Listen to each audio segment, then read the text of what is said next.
Listen, I know we've been blessed with a lot of good stories here in May, June, July, plenty to talk about. It feels like there's been no shortage. You know, tonight we knew we were coming off the WNBA All-Star Game. We weren't really quite sure if it was going to be a topic, what the angle was going to be. Caitlin Clark was out. Well, you know, the WNBA, I'll tell you this, love them or hate them, they are the content gods that keep on giving because for people who have not seen it, first of all, DeSager gave you all the particulars. Congrats to Team Collier for winning the WNBA All-Star Game. I'll say this before we get to the main point. Little bit of an embarrassment because they have taken up the NBA vibes of, oh, let's just not even try and this is fun. And it's like, no, you guys aren't good enough to whatever. But that's not the story. The story is before the game, and we're not blowing this up because this is now officially the lead story on ESPN.com. Before the game, WNBA All-Stars who are currently in collective bargaining negotiations with their, obviously with the players union and obviously the league, every player wore shirts that said, pay us what you owe us. Pay us what you owe us in the midst of a contract or a CBA negotiation. J-Mart, I got so many takes, but I feel like the only one that gets more fired up about WNBA stupidity than me is you. So I'm going to go ahead and give you the floor and piggyback off what you have to say about WNBA players all wearing pay us what you owe us T-shirts in warm-ups prior to the All-Star Game. What am I supposed to say? Whatever you want. Just let it all out. Pretend there's nobody's listening. It's just the two of us. First off, well, look, probably not a whole lot of people watch this. Anybody that found out Caitlin Clark was not going to be part of it, was not going to play, was going to be on the sidelines, whatever like that. You never have seen probably an All-Star game go from hero to zero that fast in your life. But they're wearing these shirts. I would argue most people have no idea what they mean, first of all. They're making a statement about pay us what you owe us. I understand you're in the midst of collective bargaining, so you're trying to get as much as you possibly can, and I really don't begrudge you for that. But you got to read the room, and by the room I mean the country. If the WNBA ceased to exist tonight, the marketplace would not shift one iota. It wouldn't even recognize it. It wouldn't even notice. Like, literally, outside of just a few diehards that are out there that, just swear by women's basketball, especially women's pro ball. I've always argued, continue to argue, women's college basketball is always going to be bigger overall than the WNBA is. The only difference now is there's a unicorn in that league. We'll see how long that lasts because she seems to be getting hurt an awful lot, and they've squandered big opportunities with her already.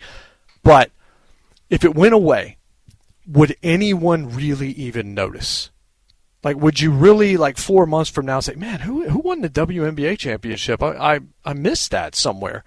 If it went away, we wouldn't even recognize it. They'd have to tell us that they went away for us to even know it happened. And I know some people are offended by me saying that, but I'm just being honest. It's not a league that has any kind of name recognition whatsoever, and any kind of recognition it seems to be getting is negative. Everything is negative. Everything comes across as selfish. Everything mainly, and it's not even about the money, but it comes across as incredibly tone deaf based on how they've treated their one superstar. Everything that they say seems to be political and wrong, and now they're coming out here saying that they want a bunch more money. For what? You're not going to be drawing any money. The only reason you exist is because Adam Silver and the NBA has continued to allow it to happen. It's not like it's making them money. So, good for them for trying to get the money that they think that they deserve. But wearing those shirts is just going to make most of the sports-watching public roll their eyes because, one, they're not going to care, and two, they're not even going to understand, and three, they're going to say, yeah, great, yeah, go ahead and pay them what they want. That's fine. But if they disappear, it's going to be like spring football, man. It's just going to go, and we're going to keep on moving on with our lives. So that was much nicer than I thought you were going to be. Couple things. When you said the average consumer probably doesn't know what they mean, I would disagree only because I think the WNBA's brand is now Delusion. It's delusion with everything that they do. It's delusion with how much money they should be paid. It's delusion with the fact that Caitlin Clark isn't the only thing that the general public cares about. It's delusion with why does Asia Wilson get a shoe before Caitlin? It's like and so I think to the degree that anybody cares about the WNBA outside of Caitlin Clark, I actually think that we're at the point where there's like a baseline understanding of, yeah, like they're out of their minds. And the only thing I would say is, really a couple things, is that one, I know our buddy Clay Travis used to say this all the time, and it stuck. I thought of it this evening when I saw this is, Clay always used to say, and he's a lawyer, whatever, everybody knows, his background, but certainly you and I do, but he always used to say, listen, everybody has First Amendment rights, but when you speak, we are then allowed to react to what you said. And this is just delusion on the highest level. And I think the ironic part, the funny part, I think the fact that the part that anybody with a brain understands is that if we actually paid you what we owe you, we would just shut down the league. Because That's right. Not only do we not owe you anything, J. Mart, to your point, as everybody knows, and I think anyone who would listen to a show like this understands this at this point, is that the league loses money hand over fist year over year. And to your point, the only reason it's there is because of Adam Silver. And so, pay us what you owe us. Okay, cool. We're actually going to shut down the league, and you guys can go get real jobs because you guys don't make any money. And so this concept that you should be making more out of a pot of negative dollars that don't exist, I'm sorry that I don't feel bad that your salaries are not higher. Yep. I mean, that's right. Again, we're not paying you what we owe you. They're talking about the collective bargaining in this situation. I understand that you're trying to negotiate and all this, but you got to understand that we don't need women's pro basketball in this country. Like, I mean, truth be told, we don't need very many sports in this country in terms of a need. Like, you think about what's needed and what's wanted and all this kind of stuff. But generally, you're worth what the marketplace is willing to pay you. You are worth, what you produce. And it's not about you're out there working hard or you're practicing hard or anything else. It's, do people pay to see you? And generally speaking, actually, not generally, majority speaking, the answer is no. Like, no, people are not. Like, they're not generally entertained by women's basketball. They're just not. You can put Angel Reese on the cover of every video game that you want to. I said this to Arnie last week, and I know you weren't here, but we would have talked about this. I said my only real problem with that is I don't even care because somebody tweeted and was upset and said, Angel Reese has better stats than Caitlin Clark. I said, it's not about stats. It's about who's going to sell the game. Mm-hmm. It's about selling copies. And I don't think that people understand. I mean, Shai Gilgeous-Alexander is the male on the cover, and then you've got Carmelo Anthony as the legend. Caitlin Clark would have outsold both of them because she's a unicorn and because people would have bought it that don't even play games and would have kept it sealed and just put it on the shelf as part of their collection. Nobody's buying an Angel Reese game. But that Caitlin Clark would have been one of the most popular covers in the history of that game. That's the point. It has nothing to do with Angel Reese having a good season, or like her basketball acumen is completely irrelevant to this. It's marketing. It's about selling games. It's about selling things. And when you look at the WNBA, they pretty much have one meal ticket, and that's it. And I think that you will find that out when you see the ratings for what's happened over the last couple of days. With her being out, not being in the three-point contest, not being in the All-Star game, people might not want to hear it, but I had zero interest. I don't know that I would have watched anyway, but I definitely had no interest at that point in time. There was nothing there at all. So, again, I understand that they're in the midst of negotiations, but the fans are not part of those negotiations, and all we see is really it just kind of comes across as entitlement. It's like, pay us because we're women's professional basketball players. No, we'll pay you because you're worth money. We'll pay you because you're actually, there's an ROI here. There's a return on investment. There is no return on the WNBA investment for the NBA. None whatsoever.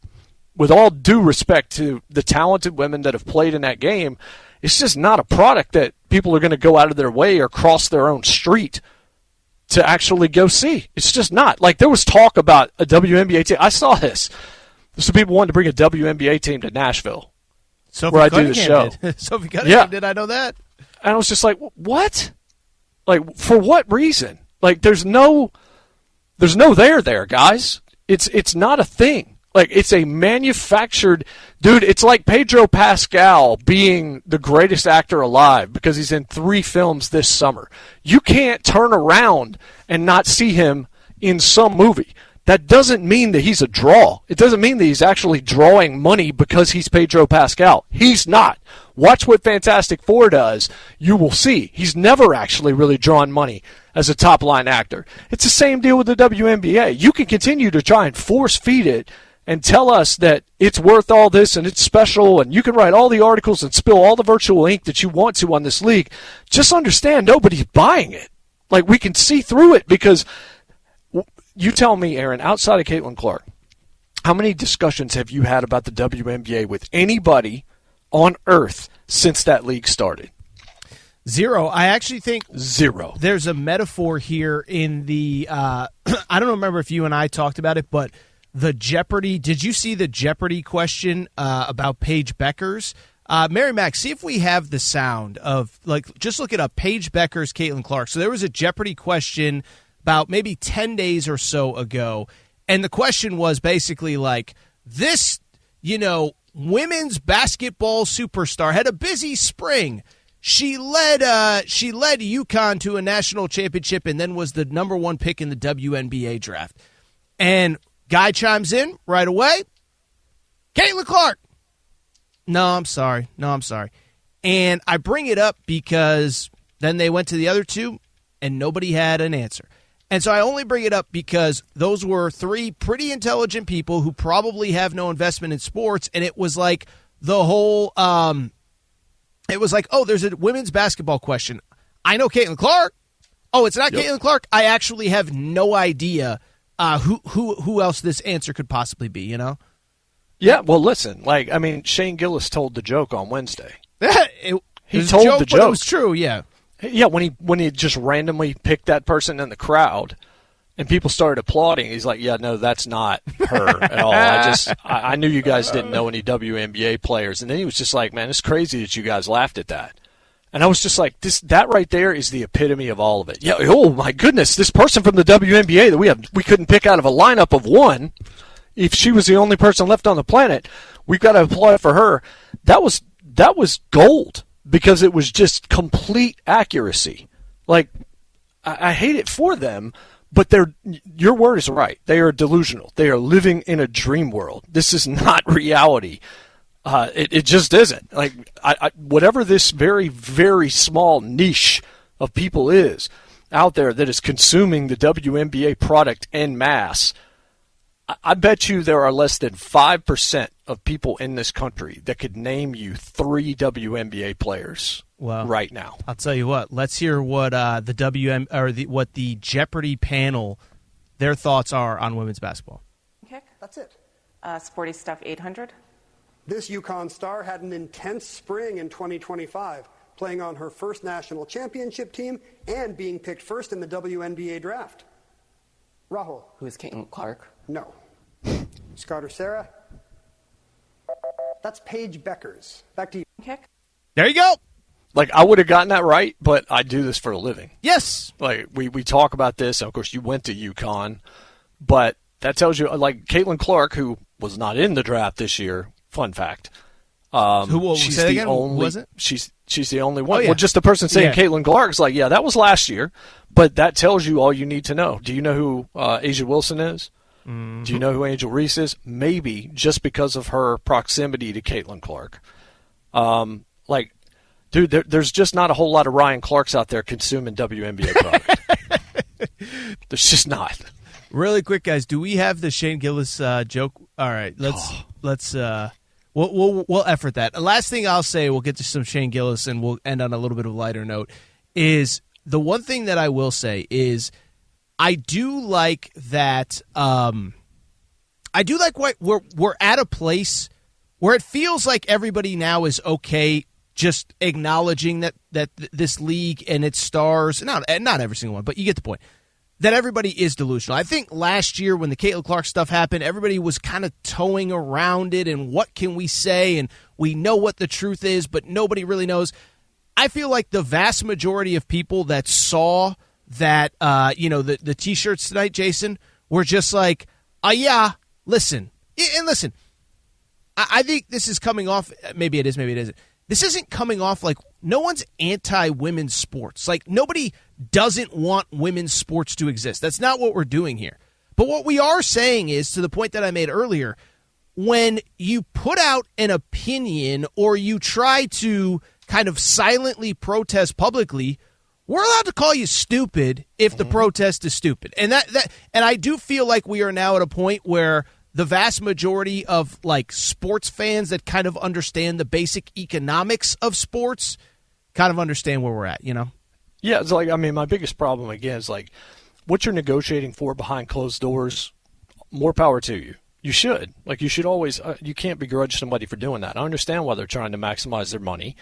And yes, negotiations can get ugly. But don't put that out in public because the public doesn't know or care. Like, they just see that and they're just like, well, what is this?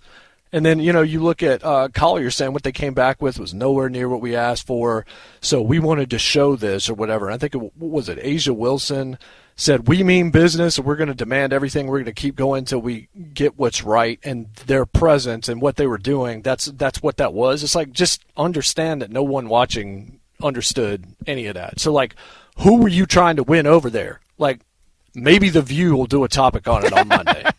But, like, outside of that, no one is going to cover this. It's not going to, like, ignite the news and change anything. Like, this, that's something. Wear those shirts to the meetings. That's because what I mean. Those people actually understand what you're doing. You doing this out in public, it's not like, this is not Yas Queen. Like, it doesn't work like that when the public has no idea what you're talking about.